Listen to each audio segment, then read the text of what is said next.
puji syukur kepada Tuhan. Kalau pada pagi hari ini Tuhan masih beri kesempatan kita semua bisa berkumpul di tempat ini untuk memuji dan memuliakan nama Tuhan.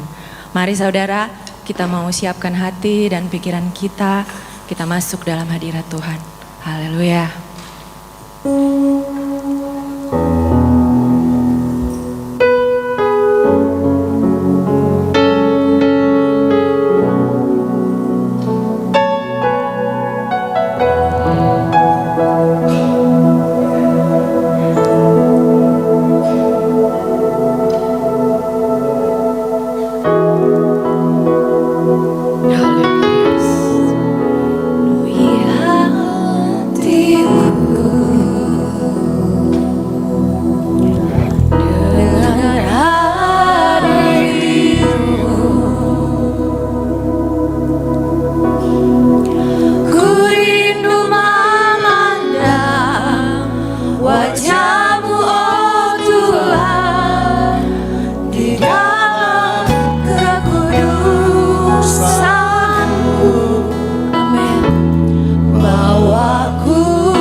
katakan dengan sungguh-sungguh. Ku rasakan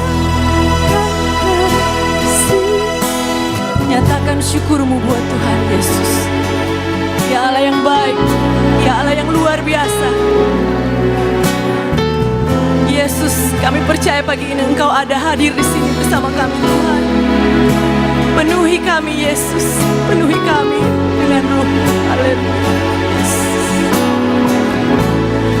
Amin. Angkat tanganmu, oh puji Tuhan Yesus.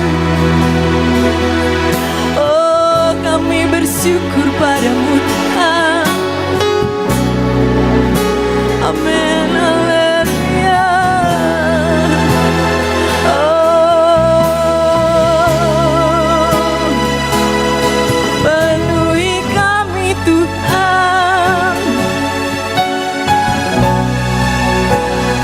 Haleluya. Sama-sama katakan pujian ini. Haleluya. Ku rasakan kasih-Mu. Amin, haleluya. Dari indahnya kudus kami Tuhan. Haleluya.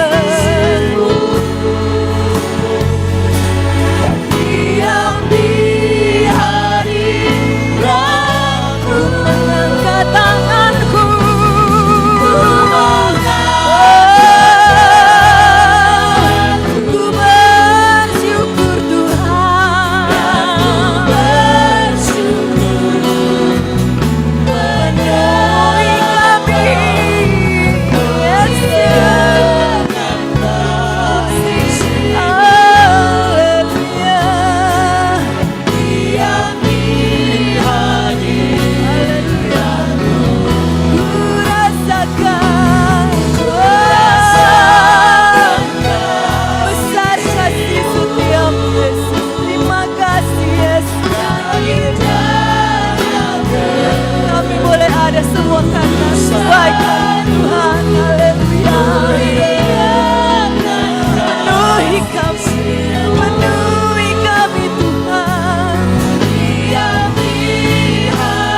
Bapak Denny Tampi. Haleluya. Nyanyi pujian bagimu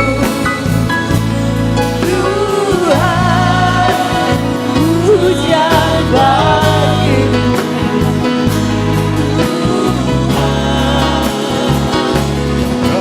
Haleluya. Amin. Haleluya. Haleluya. Glory, glory, glory, glory, glory. Haleluya. Pujian bagimu. Amin. Terima kasih Bapa. pujian bagimu Haleluya. Amin. Haleluya. Haleluya. Nyanyi pujian bagimu Tuhan. Haleluya. Oh, haleluya. Haleluya. Syukur bagimu Tuhan. Terima kasih banyak Bapa. Haleluya. Terima kasih. Oh. Amin, amin, amin, amin. Puji, oh, nyanyi pujian bagimu Tuhan, pujian bagimu. Haleluya. Namamu besar dan layak dipuji. Haleluya. Haleluya. Haleluya. Haleluya. Haleluya. Haleluya. Terima kasih Bapa. Kami rasakan kehadiran-Mu Tuhan. Engkau ada bersama dengan kami pada pagi hari ini. Kau ambil alih terus ibadah kami. Dari awal pertengahan sampai pada selesainya. Biar jadi seturut kehendak-Mu Tuhan. Pakai terus setiap hamba-hamba-Mu Tuhan. Sebagai pemimpin pujian, singers, para pemain musik cheers maupun rebana. Bahkan hamba firman-Mu sebentar. Semua benar-benar tinggal dalam urapan kuat kuasa Roh Kudus-Mu Bapa. Dan kami percaya ketika kami datang dan kami pulang sebentar ada perbedaan Bapa. Kami memperoleh kekuatan yang baru. Yang sakit disembuhkan Bapa. Yang lemah dikuatkan Bapa. Yang dalam Tuhan masalah pergumulan hidup dipulihkan. Dipulihkan, diberikan semangat yang baru yang daripada-Mu Bapa. Terima kasih Tuhan. Kami mulaikan ibadah kami pada pagi hari ini. Mengucap syukur kepada-Mu Bapa. Hanya di dalam nama Tuhan Yesus Kristus. Haleluya. Amin.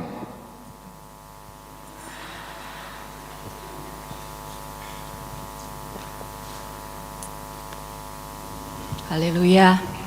Allah kita Allah yang luar biasa. Amin. Haleluya. Kalau kita semua boleh ada sampai hari ini, sampai detik ini, bisa berdiri di tempat ini, memuji memuliakan Tuhan. Saudara, semua bukan karena kekuatan dan kemampuan kita sebagai manusia, tetapi semua hanya karena berkat dan kemurahan dari Tuhan. Haleluya. Ya Allah yang baik. Haleluya. Mari katakan bersama pujian ini. Berkat kemurahan-Mu Tuhan. Haleluya Yesus. Terima kasih Tuhan.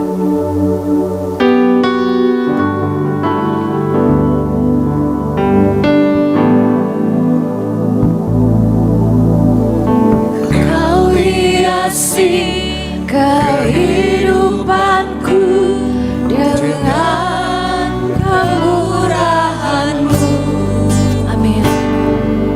Kau rancangkan masa depanku penuh dengan harapan. Amin.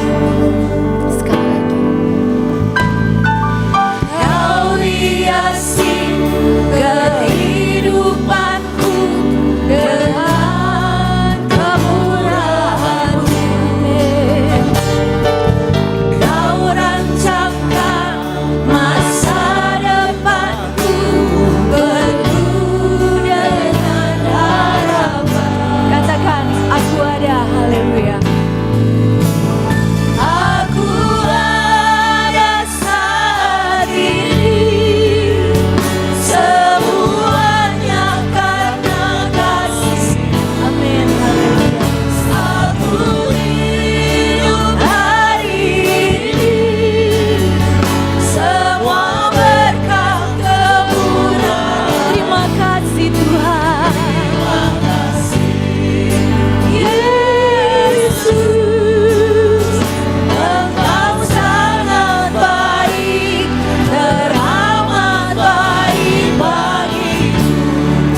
bangkit berdiri saudara, kita nyanyikan pujian ini sama-sama. Haleluya. Yesus kita baik. Kau hiasi kehidupanku dengan kemurahan. Oh, kau rancangkan masa depanku penuh dengan harapan. Katakan aku ada. Aku ada saat ini Semua karenamu Tuhan. hanya karena kasih. Haleluya. Aku hidup hari ini Oh Yesus. semua berkat-Mu. Terima kasih Tuhan. Terima kasih Yesus, Engkau sangat baik. Jemaat saja, katakan dengan sungguh-sungguh. Haleluya. Amin, amin. Rasakan kebaikan Tuhan. Semua cuma karena kebaikan Tuhan. Haleluya. Kita boleh hidup sampai hari ini semua karena kebaikan Tuhan. Ya Allah yang baik, luar biasa Tuhan. Ya Allah yang sama dulu, sekarang sampai selama-lamanya. Selalu menyertai kehidupan kita, tidak pernah meninggalkan kita. Haleluya, Yesus kita baik. Amin. Engkau sangat baik. Amin. Katakan bersama haleluya. Aku ada saat ini. Amin. Semuanya karena kasih. Semua karena kasih-Mu. Aku hidup Tuhan. Oh, berkat kemurahan-Mu Yesus. Terima kasih Tuhan. Terima kasih Tuhan. Amin. Amin. Oh, aku ada saat ini. Semua karena-Mu Yesus. Aku hidup hari ini berkat kemurahan. semua berkat kemurahan. Katakan terima kasih Tuhan. Terima kasih Tuhan. Oh, haleluya. Engkau sangat baik. Haleluya. Terima kasih. Yesus, Engkau sangat baik. Terima kasih Yesus. Yesus, Amin. Engkau sangat baik. Teramat baik bagiku. Haleluya. Sorak-sorai buat Tuhan kita yang ajaib. Haleluya. Haleluya. Haleluya. Silakan duduk saudara. Kita akan ikuti persembahan pujian. Persembahan pujian pagi ini akan dibawakan oleh kaum pria. Aku ada saat ini semuanya karena kasih-Mu. Aku hidup hari ini semua berkat kemurahan-Mu. Terima kasih Yesus, Engkau sangat baik. Teramat baik bagiku.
puji Tuhan. Haleluya. Haleluya. Allah kita Allah yang penuh kasih. Ia mengasihi kita yang hadir pada pagi hari ini. Haleluya. Mari kita nyanyikan pujian ini sama-sama. Tiada terukur besar kasih setiamu Tuhan. Haleluya.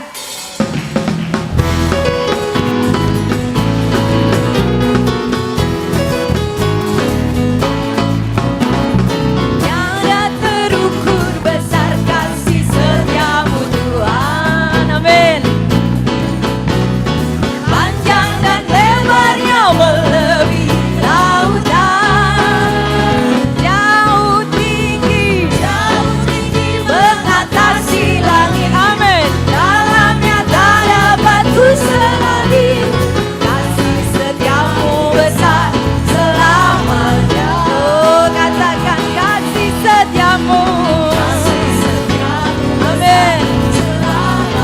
Haleluya. Hatiku bersyukur, jiwaku memuji, mulutku pun bersorak memuji Engkau, Yesus. Ajaib perbuatanmu, besar anugerahmu, takkan berhenti ku memuji namamu. Tiada terukur besar kasih setiamu Tuhan. Haleluya. Panjang dan lebarnya melebihi lautan. Jauh tinggi mengatasi langit. Amin. Tak dapat ku kasih setiamu besar selamanya. Kasih setiamu besar selamanya. Haleluya. Mari kita mau bersorak-sorak buat Tuhan. Angkat tanganmu. Kita puji Tuhan. Haleluya. Soraklah. Haleluya. Soraklah. Haleluya. Haleluya. Sorak haleluya. Haleluya. Soraklah. Haleluya. Haleluya. Amin. Sorak haleluya. Soraklah. Haleluya.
Terima kasih Tuhan. Terima kasih buat kebaikan-Mu Yesus. Haleluya. Bahwa kami lebih dekat kepadamu Tuhan. Mengenal-Mu lebih dalam lagi Yesus. Haleluya. Dan ku ingin mengenal-Mu Tuhan lebih dalam dari semua yang ku kenal. Amin. Tiada kasih yang melebihi-Mu. Ku ada untuk menjadi penyembah. Katakan, karena semua yang baik. Haleluya. Karena semua yang baik. Amin. Haleluya. Amin. Haleluya. Karena semua yang baik. Karena semua yang baik dalam hidup. Karena semua yang baik. Oh, karena semua yang baik. Haleluya. Oh, Yesus. Semua karena-Mu Tuhan. Amin. Kesempatan yang baru. Dan ku ingin mengenal-Mu Tuhan lebih dalam dari semua yang ku kenal. Tiada kasih yang melebihi-Mu. Ku ada untuk menjadi penyembah-Mu. Katakan jemaat saja, katakan karena semua yang baik. Haleluya. Semua yang baik. Amin. Lagi katakan karena semua yang baik Yesus. Semua yang baik hanya karena-Mu Tuhan. Karena semua yang baik dalam hidup. Semua karena anugerah-Mu Tuhan.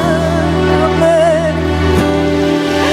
Kau beri kesempatan yang, mari sama-sama katakan. Dan ku ingin mengenal-Mu Tuhan lebih dalam. Oh Yesus. Tiada kasih yang melebihi-Mu. Ku ada untuk menjadi mengenal-Mu lebih dalam lagi. Aku mau mengenal-Mu Tuhan. Oh, haleluya. Tiada kasih yang melebihi-Mu. Ku ada untuk menjadi penyembah-Mu. Pekerjaan selanjutnya kami serahkan kepada hamba Tuhan yang akan melayani. Haleluya. Lebih dalam dari semua yang ku kenal. Tiada kasih yang melebihi-Mu. Ku ada untuk menjadi penyembah-Mu. Haleluya. Ku ada untuk Menjadi penyembah-Mu. Haleluya. Haleluya. Haleluya. Haleluya. Haleluya. Haleluya. Haleluya. Haleluya. Sesungguhnya Allah sedang mencari penyembah-penyembah yang benar, yang menyembah Bapa di dalam roh dan kebenaran. Sebab itu bawalah kami pagi hari ini untuk kami menjadi penyembah-penyembah yang benar, yang selalu rindu mendambakan untuk selalu berjumpa dengan Engkau di dalam hadirat-Mu Tuhan. Terima kasih Bapa surgawi, kami sudah memuji Engkau, memuliakan Engkau. Saat ini kami akan mendengarkan kebenaran firman-Mu. Sucikan, kuduskan hati kami semua, agar firman Allah yang disampaikan dapat termeterai dalam hati kami semua. Pakailah urapi hamba-Mu yang akan menyampaikan kebenaran firman. Siapakah hamba-Mu ini? Hamba-Mu tidak dapat melakukan sesuatu apapun di hadapan-Mu, mengandalkan akal dan kekuatan. Sebab itu hamba-Nya berserah sepenuhnya pada kekuatan kuasa dari tempat yang maha tinggi, yang akan menolong dan memampukan hamba untuk menyampaikan dan menguraikan kebenaran firman sesuai dengan apa yang Engkau kehendaki Tuhan untuk disampaikan dalam kesempatan ini. Hancurkan segala bentuk-bentuk kuasa kegelapan, haleluya, yang mengganggu konsentrasi kami untuk mendengarkan kebenaran firman. Terima kasih Bapa surgawi, kami akan sambut firman-Mu, mengucap syukur, alaskan doa dalam nama Yesus juru selamat kami. Haleluya, haleluya, amin.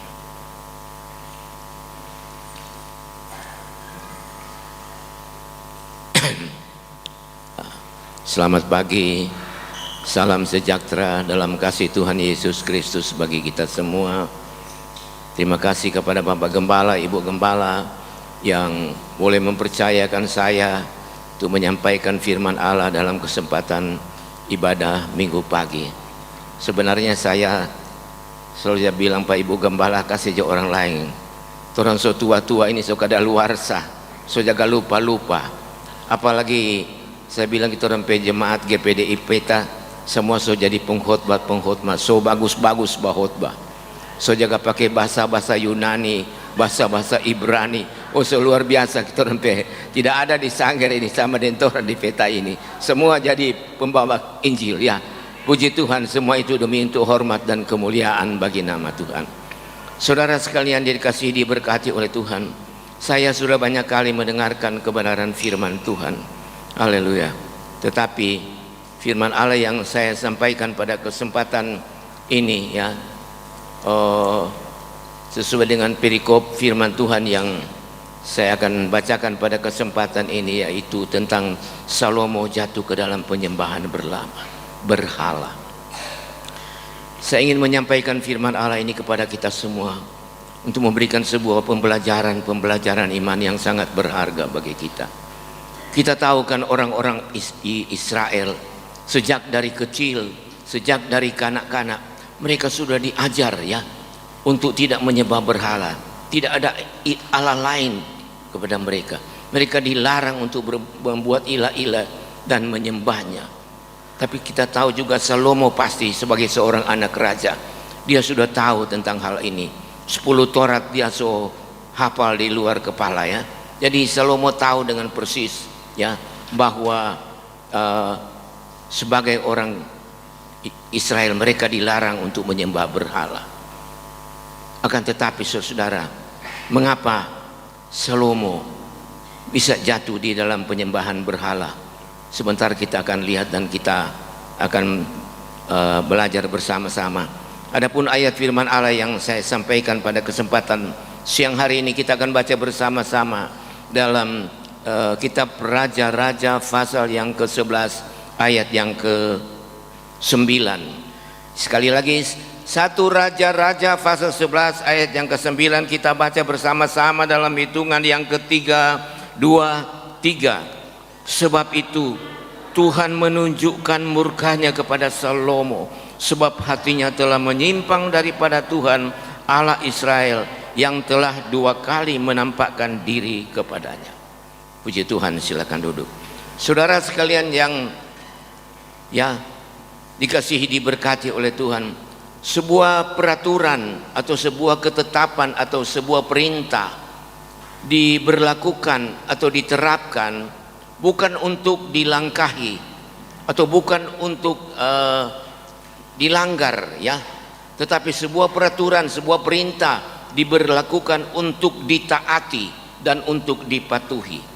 Sebab kita mematuhi sebuah perintah, maka hal itu akan mendatangkan kebaikan-kebaikan, keuntungan-keuntungan bagi kita.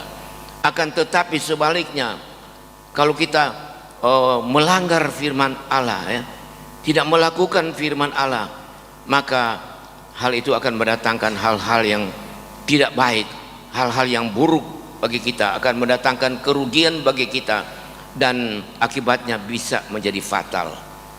Saudara sekalian yang dikasihi diberkati oleh Tuhan, rambu-rambu lalu lintas atau tanda-tanda larangan, ya, yang dipasang di jalan-jalan, ya, misalnya di perampatan-perampatan ada lampu merah, di jalan-jalan yang terjal turun gunung, di situ ada tanda-tanda rambu-rambu lalu lintas yang dipasang. Ketika saudara dan saya atau kita sebagai pengendara kendaraan, supaya kita selalu harus berhati-hati karena ada tanda-tanda larangan itu. Akan tetapi kalau kita ngotot, kita nekat, kita memaksakan diri, ya, menerobos lampu merah yang sedang menyala, maka tentunya kita akan mengalami kecelakaan, atau paling tidak kita akan berurusan dengan polisi, dan tentunya hal itu tidak menyenangkan bagi kita.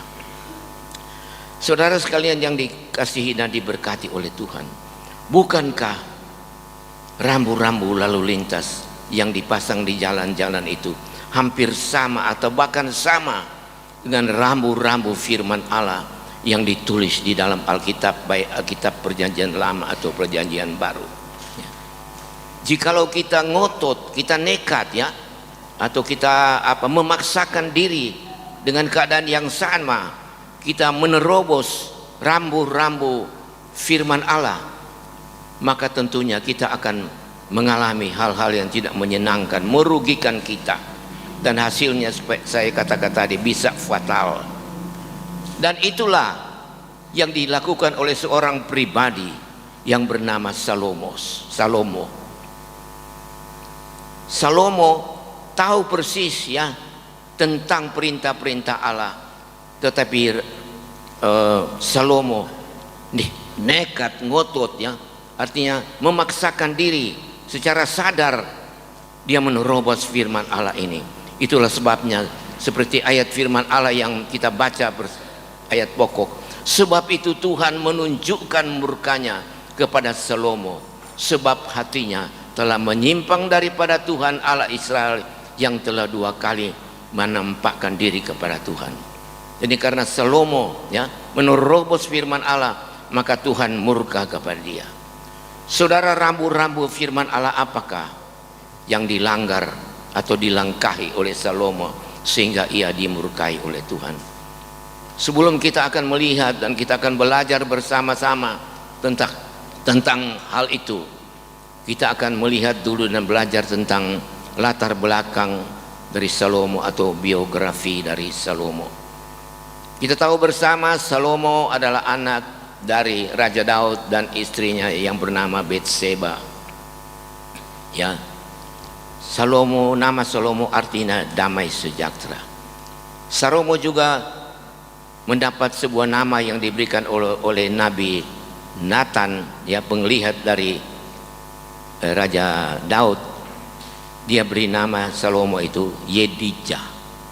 Yedid artinya kekasih, sedangkan Ya itu kependekan dari Yahweh. Jadi Yedidja artinya kekasih Allah atau yang dikasihi oleh Allah. Ya, kita tahu bersama Salomo adalah raja yang ketiga yang memerintah di kerajaan Israel. Kita tahu raja yang pertama adalah Raja Saul, raja yang kedua adalah Raja Daud, dan raja yang ketiga adalah Raja Salomo.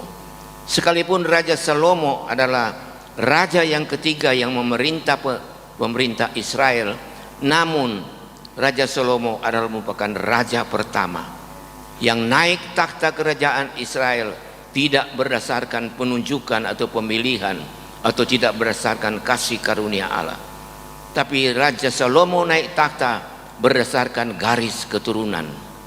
Ya, berdasarkan garis keturunan, karena Daud adalah seorang raja, maka ketika Daud sudah tua, dia mewariskan kerajaan itu kepada Salomo. Akan tetapi perlu kita ketahui bersama, sekalipun Raja Salomo naik takhta, ya, tidak mendapatkan penunjukan pemilihan dari Allah atau tidak mendapatkan kasih karunia dari Allah, tapi Salomo, ya, bisa mendapatkan kasih karunia dari Allah ketika Raja Salomo pergi untuk mempersembahkan korban bakaran di Bukit Gibeon. Ada 1000 persembahan yang dia persembahkan kepada Tuhan di Bukit Gibeon. Dan setelah dia menyelesaikan mempersembahkan banyak korban kepada Tuhan, malam harinya Raja Salomo, Allah menampakkan diri kepada Salomo dan berkata, mintalah apa yang engkau kehendaki, aku akan bagi. Saudara, Salomo menyadari bahwa dia masih sangat muda, belum berpengalaman, ya, dalam menjadi sebagai seorang raja. Itulah sebabnya Salomo tidak meminta kekayaan, tidak meminta umur panjang, tidak meminta nyawa musuh-musuhnya, tapi apa yang diminta oleh Salomo, yaitu dia minta kepada Tuhan supaya Tuhan memberikan kepadanya hati yang paham untuk menimbang perkara, untuk menghakimi orang Israel, ya, dan dapat membedakan antara baik dan jahat, ya. Jadi sekalipun Salomo tidak mendapatkan kasih karunia Allah, ya, ketika dia menjadi raja, namun karena dia pada awal-awal pemerintahan dia hidup berkenan di hadapan Tuhan, menyenangkan hati Tuhan, maka bukan saja apa yang diminta oleh Salomo diberikan oleh Tuhan, apa yang tidak minta pun Tuhan berikan kepada Salomo. Demikian juga dengan saudara dan saya sebagai orang-orang percaya. Kalau kita mau hidup selalu berkenan di hadapan hadirat Tuhan, kita mau selalu mau melakukan perintah-perintah Tuhan, menyenangkan hati Tuhan, maka Tuhan bukan saja memberikan kepada kita apa yang kita pinta, tapi apa yang tidak kita pinta Tuhan akan berikan kepada kita. Sebab ada firman Allah yang berkata, ya, apa yang tidak dapat dilihat oleh mata, apa yang tidak didengar oleh telinga, dan apa yang tidak pernah timbul dalam ingatan kita, itulah yang Allah sediakan bagi kita, orang-orang yang mengasihi Tuhan dan yang terpanggil sesuai dengan rencananya. Saudara sekalian yang dikasihi dan diberkati oleh Tuhan, ya, kita sekarang akan masuk dalam selanjutnya, ya. Pertanyaannya, rambu-rambu firman Allah apakah, ya, yang dilanggar oleh Salomo sehingga Allah murka kepadanya? Pertama, coba kita baca dalam pasal ini mulai dari ayat 1 sampai ayat yang ketiga. Adapun Raja Salomo mencintai banyak perempuan asing di samping anak Firaun. Ia mencintai perempuan-perempuan Moab, Amon, Edom, Sidom, dan Het. Padahal tentang bangsa-bangsa itu Tuhan telah berfirman kepada orang Israel, janganlah kamu bergaul dengan mereka, dan mereka pun jangan bergaul dengan kamu, sebab sesungguhnya mereka akan mencondongkan hatimu kepada Allah-Allah mereka. Hati Salomo telah terpaut kepada mereka dengan cinta. Ia mempunyai 700 istri dari kaum bangsawan dan 300 gundik. Istri-istrinya itu menarik hatinya daripada Tuhan. Jadi saudara-saudara, rambu-rambu firman Allah yang dilanggar oleh Salomo, ayat 3, dia terlalu banyak mencintai orang-orang kafir, orang-orang penyembah berhala, ya, sehingga istri-istrinya mencondongkan dia, sehingga Daud bisa menjadi seorang penyembah berhala. Jadi dia ayat 2 firman Allah ini, padahal tentang bangsa-bangsa itu Tuhan telah berfirman pada orang Israel, jangan kamu bergaul. Tuhan bilang pada orang Israel, tentunya termasuk Raja Salomo, ya, jangan bergaul dengan orang-orang kafir, orang-orang penyembah berhala. Bergaul pun Tuhan larang, apatah lagi mengambil istri-istri orang kafir, ya. Tuhan sangat larang, ya.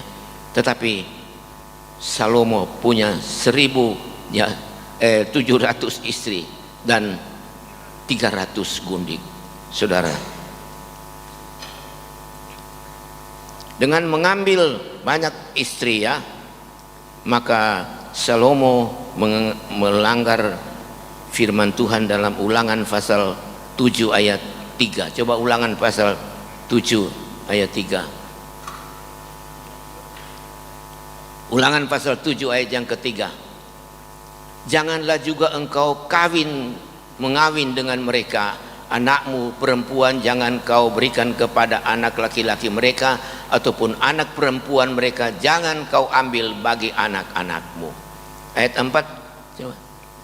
Sebab mereka akan membuat anak-anakmu laki-laki itu menyimpang daripadaku, sehingga mereka beribadah kepada Allah lain. Maka murka Tuhan akan bangkit terhadap kamu, dan ia akan memusnahkan engkau dengan segera. Jadi pelanggaran yang pertama ya, pelanggaran rambu firman Allah yang dilanggar oleh Salomo, yaitu dia banyak mengambil istri-istri orang kafir, saudara. Dan pelanggaran yang kedua kita baca di dalam ayat yang keempat. Sebab pada waktu Salomo sudah tua, istri-istrinya itu mencondongkan hatinya kepada Allah lain, sehingga kita garis bawahi, sehingga ia tidak dengan sepenuh hati berpaut kepada Tuhan Allahnya seperti Daud. Jadi di sini Salomo melanggar firman Allah ya. Dia tidak berpaut lagi dengan Tuhan Allah. Kita tahu ketika Salomo masih muda ya, dia seorang yang selalu menyenangkan hati Tuhan, berpaut dengan Tuhan ya. Tapi ketika dia sudah tua, dia sudah tidak berpaut lagi dengan Tuhan. Coba kita membaca dalam Ulangan pasal 6 ayat yang kelima. Ini rambu firman Allah yang dilanggar. Kasihilah Tuhan Allahmu dengan segenap hatimu, dan dengan segenap jiwamu, dan dengan segenap akal budinya. Tuhan sudah berfirman supaya semua ya, orang-orang Israel, mereka harus mengasihi Tuhan Allah mereka dengan segenap hatimu, dan dengan segenap jiwamu, dengan segenap kekuatanmu. Tapi Salomo pada hari-hari tuanya, dia sudah tidak mengasihi Tuhan Allahnya dengan segenap hati, dengan segenap jiwa dan segenap kuat. Tapi dia setengah hati ya, tidak dengan sepenuh hati mengasihi Tuhan. Saudara sekalian, selanjutnya pelanggaran yang ketiga kita baca dalam ayat 5 dan ayat yang ke-6. Demikianlah Salomo mengikuti Asitoret, dewi orang Sidon, dan mengikuti Milkom, dewa kejijikan sembahan orang Amun. Dan Salomo melakukan apa yang jahat di mata Tuhan. Jadi pelanggaran ya ketiga yang dilanggar ya, dilangkahi oleh Salomo, yaitu dia menjadi penyembah berhala. Saudara, Salomo tidak hanya mengizinkan istri-istrinya ya untuk mendirikan tubuh-tubuh pekorbanan untuk dewa-dewa dewi mereka ya. Dia tidak hanya mengizinkan ya istri-istrinya ya, untuk pergi untuk menyembah dewa-dewa, tapi pada akhirnya Salomo juga ya masuk juga di dalam penyembahan berhala. Saudara, ini karena dia terlalu banyak mengambil istri-istri orang kafir, maka di masa tuanya Salomo menjadi orang yang menyembah berhala.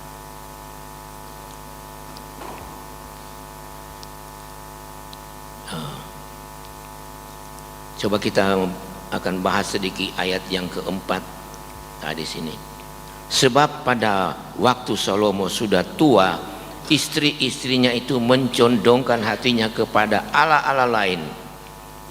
Ketika Salomo sudah tua, istri-istrinya mencondongkan dirinya untuk menyembah kepada berhala.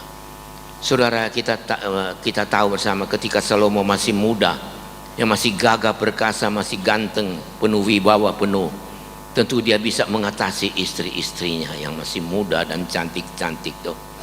dia masih bisa mengendalikan mereka semua. Mungkin pada waktu dia masih muda ada istri-istrinya yang meminta kepada Salomo supaya bisa mendirikan tempat-tempat berhala, tempat-tempat penyembahan berhala. Tapi Salomo ya dengan tegas mengatakan tidak boleh.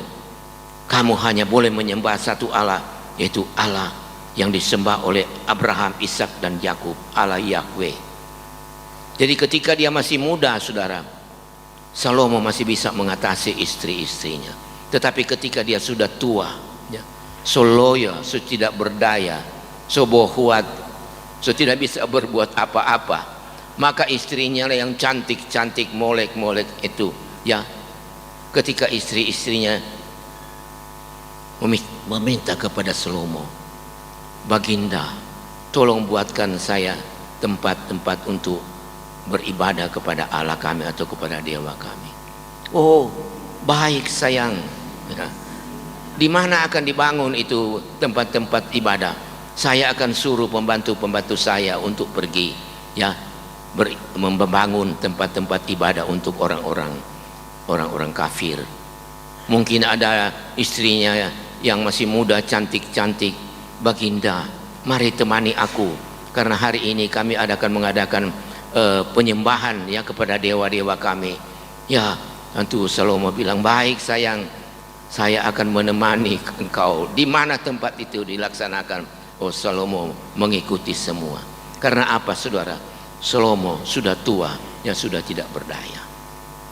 Saudara sekalian yang kekasih dalam hidup kita, marilah kita sebagai orang-orang percaya, ya, bukan cuma di saat muda, ya, kita mengasihi Tuhan dengan segenap hati kami, segenap jiwa, segenap akal.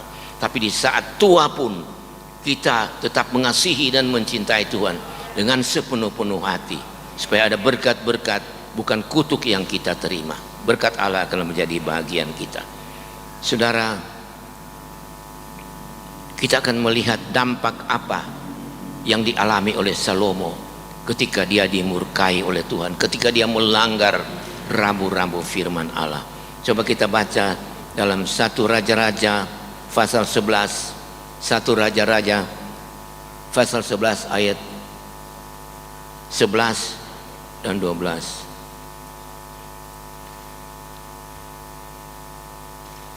Lalu berfirman Tuhan kepada Salomo, oleh karena begitu kelakuanmu, yakni engkau tidak berpegang pada perjanjian dan segala ketetapanku yang telah kuperintahkan kepadamu, maka sesungguhnya aku akan mengkoyakkan kerajaan itu daripadamu dan akan memberikannya kepada hambamu. Terus ayat 12, hanya pada waktu hidupmu ini aku belum mau melakukannya, oleh karena Daud ayahmu, dari tangan anakmu lah aku akan mengoyakkan kerajaan itu. Sebagai dampak dari Salomo melanggar, menerobos firman Allah, maka kerajaan Israel yang tadinya hanya satu kerajaan dengan 12 suku, tapi karena Salomo melanggar firman Allah, maka kerajaan Israel itu terpecah menjadi 2 kerajaan, yaitu kerajaan sebelah utara dengan 12 suku, yaitu dipimpin oleh hamba dari Salomo yang bernama Yerobeam, dan satu suku yaitu suku Yahuda dan suku Benyamin ditambah, ya, diberikan kepada anak dari Salomo yaitu Rehabeam. Saudara, tapi Allah karena dia masih mengingat ayah dari Salomo, ya, seorang yang hidup selalu berkenan dan taat akan firman Allah, maka kerajaan itu tidak terpecah pada saat Salomo menjadi raja. Tapi ketika anaknya menjadi raja menggantikan dia, maka kerajaan itu terpecah menjadi 2 bagian. Bapak Ibu Saudara sekalian yang dikasihi dan diberkati oleh Tuhan, sebagai umat-umat Kristiani, ya, orang Kristen, kita patut bangga, ya, karena kita memiliki Alkitab seperti yang ada sekarang. Karena apa, saudara-saudara? Karena di dalam Alkitab tidak hanya mencatat, ya, keberhasilan dari tokoh-tokoh yang ada di Alkitab, prestasi-prestasi gemilang yang dilakukan oleh tokoh-tokoh dalam Alkitab, ya. Tetapi Alkitab juga menulis tentang kebobrokan, keburukan, ya, kejahatan dari tokoh-tokoh yang ada di Alkitab. Jadi kita bangga kita orang Alkitab, ya saudara. Bukan cuma menceritakan kebaikan-kebaikan dari tokoh-tokoh Alkitab, tapi dia menceritakan juga tentang ketidakbaikan dari. Sebagai contoh saudara, kita tahu Raja Saul. Raja Saul pada awalnya dia menjadi seorang raja yang takut akan Tuhan dan melakukan segala kehendak-kehendak Tuhan. Akan tetapi saudara-saudara sekalian, kita tahu setelah peristiwa ketika orang-orang Israel, ya, menyambut kedatangan dari Daud yang mengalami kemenangan memasuki gerbang Yerusalem, maka anak-anak remaja berteriak, ya, Saul mengalahkan beribu-ribu, tapi Daud mengalahkan berlaksa-laksa. Ketika hal itu, ya, didengar oleh Saul, maka Saul menjadi marah. Dia menjadi dengki, iri hati kepada Salomo. Dia pikir kalau terus menerus begini, maka tentunya kerajaan, ya, Israel akan jatuh ke tangan daripada Daud. Itulah sebabnya dia cemburu, sakit hati kepada Daud, dan dia berusaha dengan berbagai cara daya upaya untuk melenyapkan atau membunuh Raja Daud. Dia bisa mengerahkan 3.000 tentara elit pergi untuk mencari Daud, tetapi dia tidak menemukan Daud. Karena apa? Karena Daud adalah orang yang diberkati, dilindungi, diproteksi oleh Tuhan. Kita tahu Saul juga pernah memerintahkan, ya, satu kejahatan. Dia bunuh 85 orang imam di Nob yang memakai baju efod. Dia suruh bunuh semua. Bukan main ini Saul pi kejahatan. Tapi kita tahu, ya, akhir hidup dari Saul, ya, ketika terjadi peperangan antara orang Israel dan orang Filistin di Bukit Gibeon, ya, maka Saul terluka parah, lalu dia melarikan diri, ya. Dan ketika dia sudah tidak tahan berlari dengan sudah luka yang parah, dia berkata kepada pemegang senjatanya, "Paranglah aku, bunuhlah aku." Tapi pembantu itu tidak mau melakukan. Akhirnya apa? Saul mengambil parang itu, dia letakkan di tanah, lalu dia menjatuhkan diri ke tanah, ya, sehingga dia mati dengan cara tragis, bunuh diri, saudara. Satu contoh lagi tentang Raja Daud, ya. Raja Daud, ya, firman Allah berkata bahwa dia adalah seorang raja yang hidup berkenan di hadapan Tuhan dan melakukan segala perintah-perintah dan kehendak Tuhan. Tapi Daud juga pernah melakukan satu perbuatan yang tercela, ya. Daud melakukan perbuatan yang menyakitkan hati Tuhan. Kita tahu dari cerita, saudara. So panjang, boleh saya mau cerita sedikit. Daud pada suatu ketika pada perpisahan tahun, biasanya itu raja-raja harus pergi berperang, ya. Tetapi Daud pada kesempatan itu dia tidak pergi berperang. Dia hanya menyuruh Yoab dan tentara Israel untuk pergi berperang. Tetapi Daud tinggal di istana. Dia sudah merasa nyaman, senang dengan istana yang bagus itu, ya. Jadi dia tidak pergi berperang. Dan apa yang terjadi kalau dia santai-santai di rumah? Dia cuma enjoy di rumah. Pada satu petang ketika Daud bangun dari tidur, ia berjalan di atas sotoh rumah, lalu ia melihat seorang perempuan yang elok, yang cantik, yang sedang mandi. Jadi Daud tertarik kepada gadis ini, lalu ia menyuruh orang tanya siapa itu perempuan itu. Orang bilang itu adalah istri dari Uria orang Het. Lalu Daud menyuruh perintah untuk memanggil istri dari Uria, yaitu Betseba. Lalu dia tidur dengan. Kita tahu seorang raja berkuasa penuh, biar orang ini mau, kalau dia so ambil pasti harus kalau nyanda mati. Jadi dia memaksakan ambil istri dari Uria, dan mereka tidur. Dan berapa waktu kemudian, saya cerita secara lengkap sedikit. Setelah mereka tidur, istrinya kemudian berapa waktu kemudian menyampaikan, mengabarkan kepada Raja Daud bahwa dia hamil. Jadi Raja Salomo untuk menutupi dosanya, dia mengirim surat kepada panglimanya Yoab, supaya itu Betseba suami Uria suruh datang ke Yerusalem. Singkat cerita, ketika Uria datang di istana menghadap raja, raja kasih melayani dia, buat makanan, jamu dia. Kemudian raja berkata, pulanglah, tengoklah istrimu. Ya, tapi Uria bilang apa? Ya, saudara, bagaimana saya harus pergi untuk menengok istriku, sedangkan panglima Yoab dan tentara Israel dan tabut Allah itu sedang ada di dalam kemah, sedang bertempur. Bagaimana saya harus pergi bersenang-senang dengan istri? Ya, ini Uria tidak mau pulang. Jadi ini Daud tidak kehabisan akal. Dia panggil Pak Uria, kasih makan, kasih minum mabuk. Saya minum mabuk Pak Uria. Kemudian bilang, pergi sekarang anak, pulang jo, temui istrimu. Tapi sekalipun dia mabuk, dia tidak pulang, saudara-saudara. Dia cuma tidur di pelataran istana. Dan kemudian ketika orang mengatakan kepada Raja Daud bahwa itu Uria tidak pulang kepada istrinya, ya, tentu ini Daud punya maksud, kalau Uria sampai pulang dengan ke rumah istrinya, ketika ada orang bilang istrinya hamil, tentu saja dia hamil dengan suaminya, karena suaminya ada datang dari peperangan. Jadi licik sekali ini Raja Daud, saudara-saudara. Kemudian ya, dia kirim surat Pak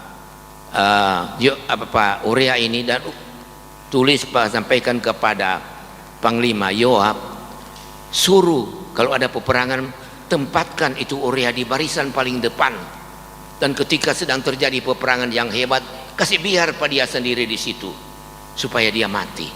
Saudara, luar biasa ini Daud berencana. Ya, demikian. Kemudian setelah terjadi, Uria ditempatkan di paling depan mati, dan Yoab beritahu kepada kepada Daud bahwa Uria sudah mati. Maka Daud mengambil istri Uria untuk menjadi istrinya. Saudara, itulah kekurangan-kekurangan juga dari tokoh-tokoh Alkitab, ya.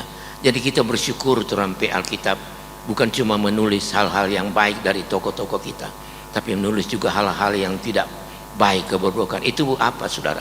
Untuk memberikan pembelajaran, ya, kepada kita sebagai orang-orang percaya yang hidup di akhir zaman ini, yang semakin kompleks tantangannya. Saudara, so panjang ini, setengah jam lebih. Kemudian tentang Salomo, ya, saudara-saudara, kita tahu Salomo adalah seorang raja yang luar biasa, ya, dipakai oleh Tuhan. Dia menjadi raja terbesar pada zamannya, ya. Kerajaan Israel terkenal karena raja dari Salomo, ya. Tuhan mengaruniakan hikmat kepada Salomo, hikmat yang luar biasa, ya. Dan dengan hikmat yang Allah berikan kepada dia, ya, maka kita tahu ketika ada suatu cerita, ya, ketika terjadi pertengkaran antara dua orang wanita yang tinggal di satu rumah, ya, dan mereka hampir secara bersamaan melahirkan anak.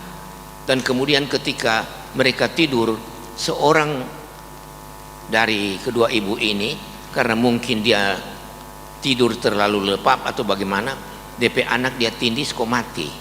Ketika dia bangun, dia lihat anaknya mati, maka dia bangun, dia ambil anaknya yang mati, lalu dia ambil itu ibu anaknya yang hidup, baku tukar. Ketika ibu yang anaknya hidup ini melihat dia bangun bukan anaknya, maka terjadi pertengkaran mereka berdua. Bakalai saudara, nganapi anak yang mati. Satu bilang bukan nganapi anak yang mati, tapi anak yang hidup. Akhirnya karena tidak bisa diurus dibawa kepada Raja Salomo. Tetap di depan Raja Salomo mereka dua tetap bakalai bertengkar. Anakmu yang hidup, anakmu yang mati, ya. Anakku yang hidup. Kemudian raja, kita mungkin sudah tahu semua cerita ini, ya. Salomo perintahkan ambil sebuah parang, letakkan anak itu di atas meja dan paranglah, potong bagi dua, ya.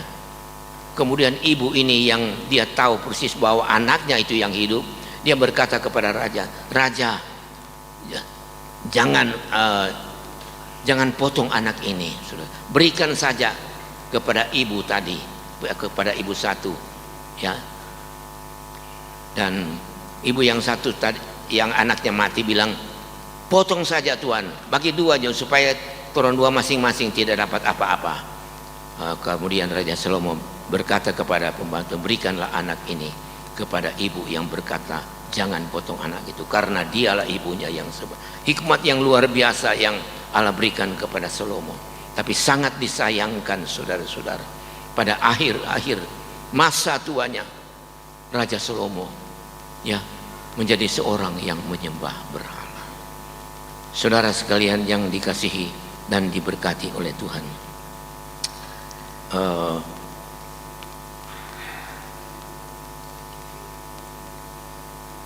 sebagai orang-orang yang percaya, ya, di sementara kita hidup di dunia ini menghadapi tantangan, ya, yang sangat luar biasa, maka marilah kita, ya, berusaha atau mengusahakan diri supaya kita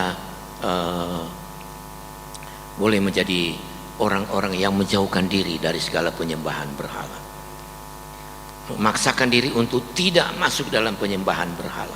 Sebab apa? Kalau kita menyembah berhala, kita tidak taat kepada firman Tuhan, kita melanggar rambu-rambu firman Allah, maka kita akan mengalami pengalaman-pengalaman yang buruk dalam hidup kita.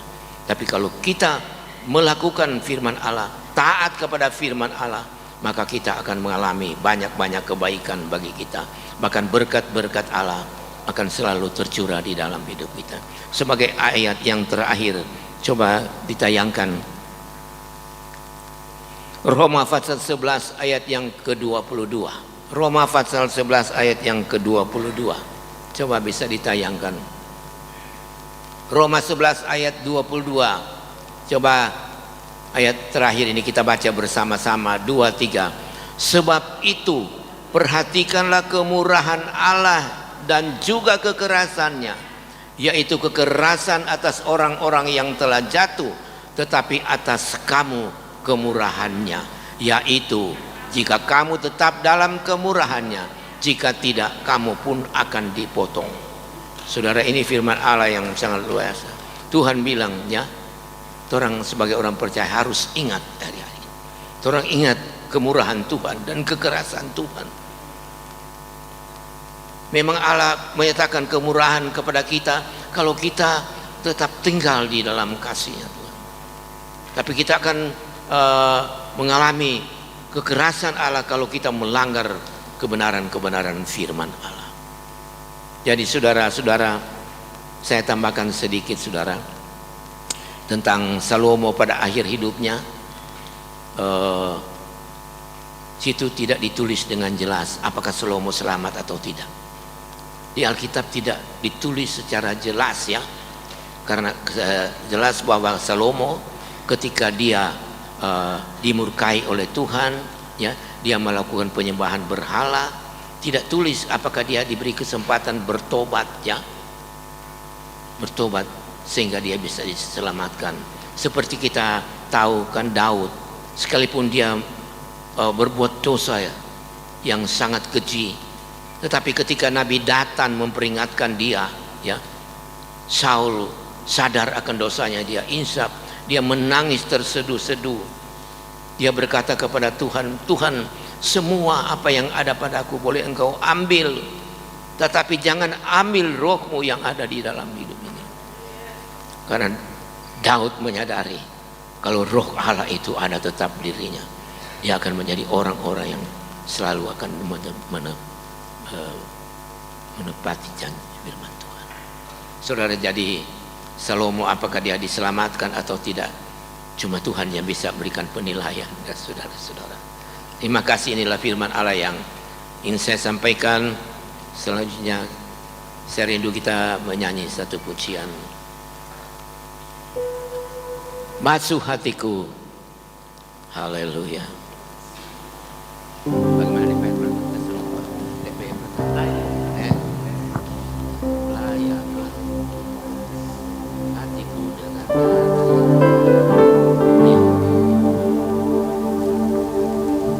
kita sebenarnya tidak terlalu tahu nyanyian ini, cuma ingat basuh hatiku. Basuh hatiku, mulai dari awal, mulai dari awal. Mari kita bangkit berdiri, kita nyanyikan pujian ini bersama.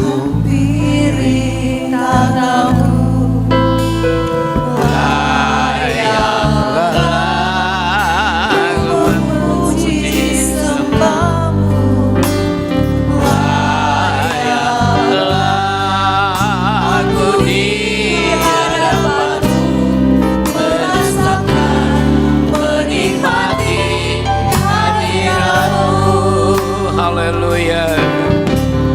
Basuh hatiku dengan darah yang mulia. Basuh hatiku dari cemar dunia.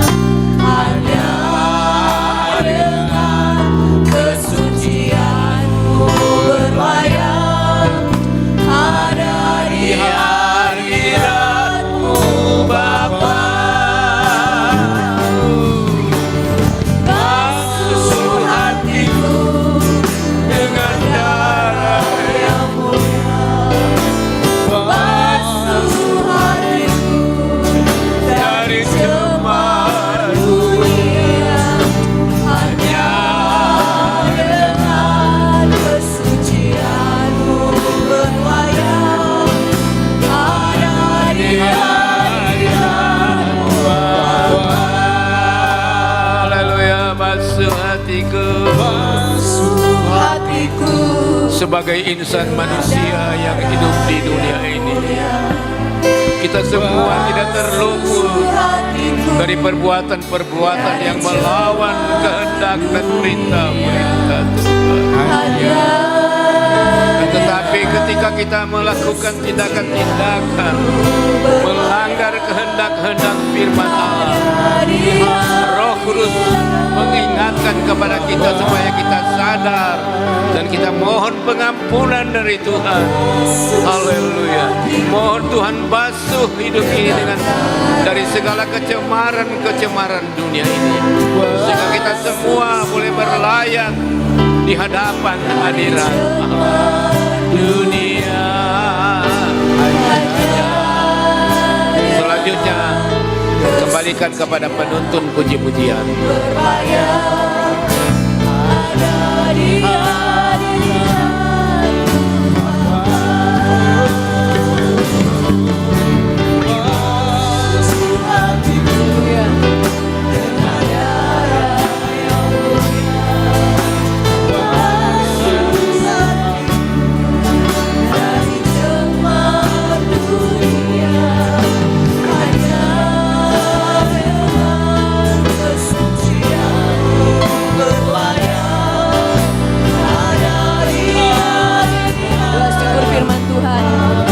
Doa persembahan dimohon kesediaan dari Ibu Kori. Basuh hatiku dengan darah yang mulia. Basuh hatiku dari cemar dunia. Hanya dengan kesucianmu berlayar ada di hadirat Bapa. Basuh hatiku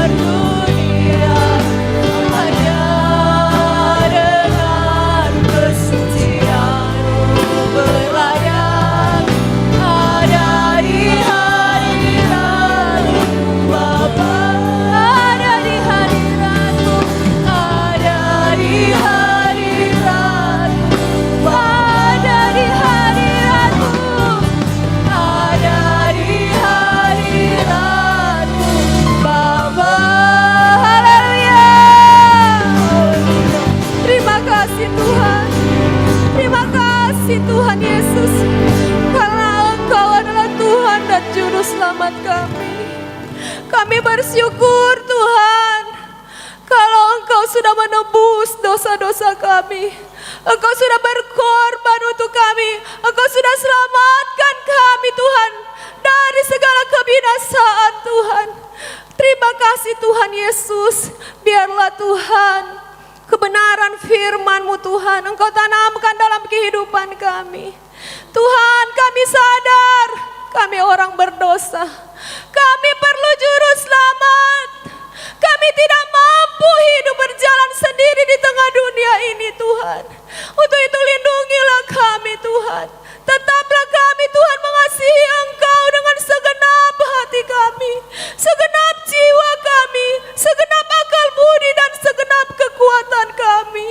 Tuhan, lindungilah kami Tuhan dari segala pengaruh-pengaruh dunia ini yang mencondongkan hati kami jauh dari-Mu Tuhan. Tapi biarlah kami selalu fokus terarah kepada-Mu Tuhan, yang sudah menyelamatkan kami Tuhan dari hukuman api neraka. Tuhan Yesus, kami mengaku kami manusia yang berdosa, penuh dengan keterbatasan dan kekurangan. Untuk itu ampuni kami semua Tuhan, ampuni kesalahan kami, ampuni segala keterbatasan dan dosa kami. Biar Engkau sucikan kami dengan darah-Mu yang kudus, supaya kami boleh berlayak di hadapan-Mu senantiasa selama Tuhan kami ada di dunia ini. Terima kasih Tuhan Yesus, memberkati hamba firman-Mu. Biar Engkau tambah-tambahkan hikmat akal budi. Engkau buka Tuhan firman Tuhan, sehingga Tuhan dia boleh menguraikan firman-Mu Tuhan. Untuk ada banyak jiwa-jiwa yang boleh dikuatkan, boleh dimenangkan Tuhan, boleh dipulihkan, bahkan diselamatkan untuk datang kepada-Mu. Memberkati usaha dan pekerjaannya, memberkati rumah tangganya, memberkati keluarganya Tuhan. Terima kasih Tuhan Yesus, kami bersyukur dan menerima firman-Mu. Dan kami sebentar akan memberikan korban persembahan. Biar Engkau memberkati usaha pekerjaan kami Tuhan. Di dalam nama Tuhan Yesus kami siap untuk memberi. Haleluya. Amin. Haleluya. Kita akan memberikan korban persembahan. Sementara persembahan dijalankan, ada puji-pujian dari musik dan singers.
selanjutnya kami serahkan kepada Sekretaris Ibu Jain.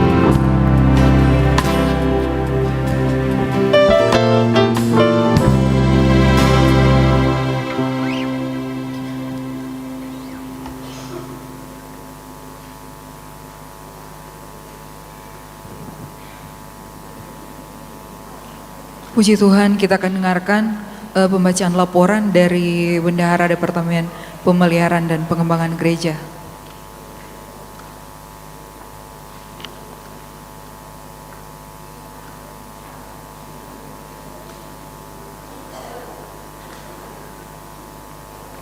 Haleluya, puji Tuhan. Pada saat ini saya akan membacakan partisipasi untuk pemeliharaan gedung gereja. Untuk janji iman yang sudah menyetor, di sini ada keluarga gembala sebesar 10 juta rupiah, Peter Korompis 1 juta rupiah, Andre Korompis 1 juta rupiah, Claudia Korompis 1 juta rupiah, Christian Korompis 1 juta rupiah, keluarga Tampi Tandris 10 juta, keluarga Tampi Chandra 4 juta rupiah, Saudara Novi 500, keluarga Wurangian Sianturi 2 juta, keluarga Padang Tiola 1 juta, Ibu Frins Frans 1 juta, keluarga Mokodasar Tampi 3 juta, keluarga Wurangian Sumendap 1 juta, keluarga Korompis Uhise 2 juta, keluarga Linogi Bilingoha 500.000, Ibu Kiau 200.000, keluarga Goni Tiha 250.000, keluarga Hademai 300.000 rupiah, Ibu Noni Tiola 500.000 rupiah, keluarga Tandris Tamasole 300.000 rupiah, keluarga Tangkawaro Korompis 500.000 rupiah, dari NN 1 juta rupiah, dari keluarga Tandris Korompis 2 juta rupiah, dari keluarga Sianturi Lasut 500.000 rupiah, dari keluarga Wurangian Lasut 200.000 rupiah, dari saudara Kelvin 3 juta, dari saudara Naldi 500.000 rupiah, dan untuk keluarga yang sudah menyetor sebagian ada keluarga Darampalo Hamenda 1 juta rupiah, keluarga Sumendap Boham, yang pertama setoran pertama 2.500.000, setoran kedua 2.500.000. Untuk keluarga Boham Sumolang, setoran 1 juta rupiah. Jadi total yang terkumpul ada 55.250.000. Dan untuk termin pertama pembayaran yang sudah diserahkan kepada BAS ada 20 juta rupiah. Ya, jadi total yang tersisa 35.250.000 rupiah. Dan saya mendapatkan informasi dari ketua yang mana untuk termin kedua akan disetor kepada BAS 30 juta rupiah. Jadi sisa saldo yang tersisa 5.250.000 rupiah. Terima kasih, Tuhan Yesus memberkati.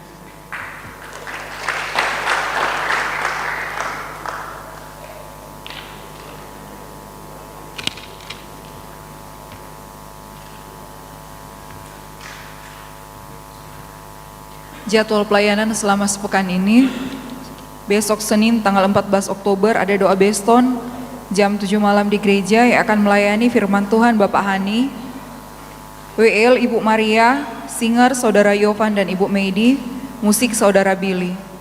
Selasa 15 Oktober ada ibadah Pelprip di gereja jam 7 malam. Hari Rabu tanggal 16 Oktober ada ibadah Pelwap jam 3:30 sore di gereja.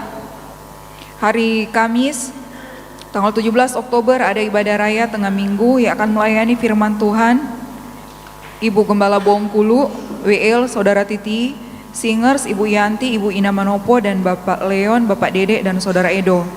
Musik Jevonaldi, Cesi, Justin. Asar dan kolektan Bapak Keng, Ibu Maria dan Adik Clara. Hari Jumat tanggal 18 Oktober ada doa rantai dan puasa mulai jam 7 pagi sampai dengan jam 4 sore di gereja. Ia akan melayani di doa buka puasa firman Tuhan Ibu Vin dan doa syafaat Ibu Heni Rompas. Malamnya jam 7.15 malam ada ibadah keluarga muda di gereja. Hari Sabtu tanggal 19 Oktober ada latihan musik dan singers, dan malamnya jam 7:30 ada ibadah pemuda dan remaja di gereja. Hari Minggu tanggal 20 Oktober ada ibadah sekolah minggu jam 7:30 pagi, dan ibadah raya jam 9 pagi akan melayani WL Ibu Sumiendap, singers Ibu Kim, Ibu Maria, Ibu Vin, Bapak Denny dan Bapak Ara, Aser Ibu Angel dan Ibu Stella, kolektan Saudara Farel, Saudari Vanka dan Saudari Cheryl. Dan saldo kas per tanggal 30 September 2024 dari Pelwap ada 1.418.000, dari Pelnap ada 2.990.000. Dan jam 3 sebentar sore ada latihan musik dan anak-anak sekolah minggu. Jadi seluruh pemain musik juga hadir untuk melatih anak-anak sekolah minggu dalam rangka persiapan Natal. Dan mewakili Bapak dan Ibu Gembala juga mengucapkan banyak terima kasih kepada seluruh pelayan altar yang ada, yang sudah melayani, baik juga aser maupun pembawa kolektan, dan juga seluruh jemaat Tuhan yang hadir pada ibadah raya pada pagi hari ini. Tuhan Yesus memberkati semua. Dan kita akan berdoa untuk yang berhari ulang tahun, yang belum didoakan di pastori, mohon maju ke depan. Ada Bapak Edmond Malangguna, Bapak Wenry Hurangian, Ibu Oktovin Mike Korompis, Ibu Oktavin Bilingwaha, Adik Kate Linogi, Ibu Mimi Raung, Adik Clara Tandris, dan Adik Gabriela Chandra. Pekerjaan selanjutnya saya serahkan kepada Ibu Gembala.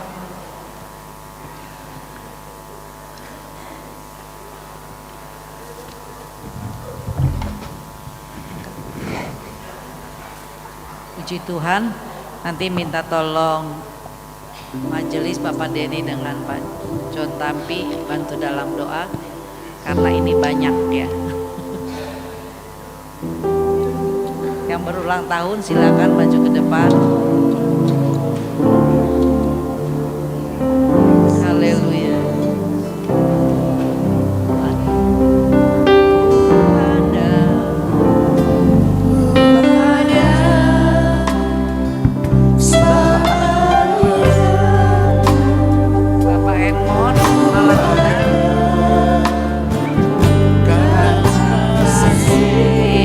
Bapak Wenry Hurangian,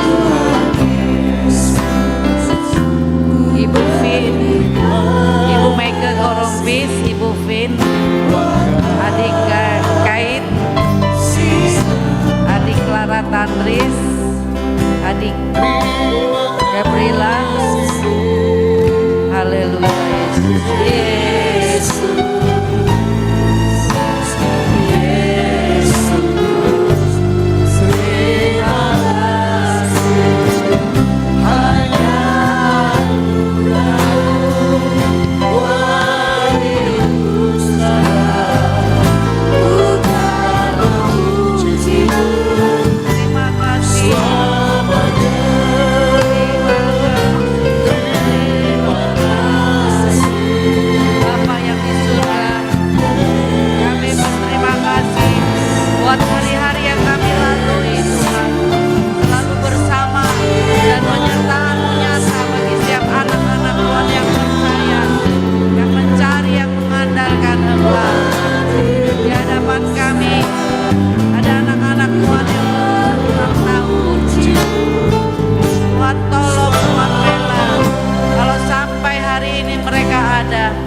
Semua karena kuat dan gagah yang dari Engkau saja. Kuduskan tangan-tangan kami, hamba-hambamu yang akan menompangkan tangan. Di dalam nama Yesus, di dalam nama Yesus diberkatilah Engkau, baik pekerjaan, sebagai istri, sebagai orang mama. Tuhan yang memberi kemampuan dan kekuatan, hikmat dan akal budi, terlebih kesehatan menjadi bagianmu, dan engkau melangkah bersama Tuhan. Terima kasih Yesus, haleluya. Di dalam nama Yesus diberkatilah engkau dalam segala aktivitasmu, di pendidikanmu, setia dalam melayani Tuhan, terus mengandalkan Tuhan, dan Tuhan akan selalu membela di dalam nama Yesus, haleluya. Puji Tuhan, terima kasih. Terima kasih Tuhan, haleluya, amin. Ulang tahunnya. Aduh, ini paling kecil. Puji Tuhan, terima kasih.